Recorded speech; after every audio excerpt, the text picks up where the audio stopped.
right now, we're going to go to your calendar. If you don't know where that is, click here. It'll reload for you. Now, let's say we're looking for the 31st. You can't see it right now. We're going to have to scroll down on this far side and scroll down all the way down. There it is. Okay, we have homework due that we need to do on the 31st. So we're going to click. Let's say we have, we need to do my to-do. It's only for me, my to-do list. And I have laundry or homework for my IP and P3 class.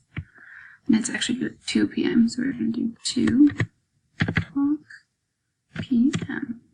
Perfect. Finish that homework. It's very important. Okay, we're going to scroll down, hit submit, and then it worked. Where did it go? Well, it's down here on the 31st. Where do we put it?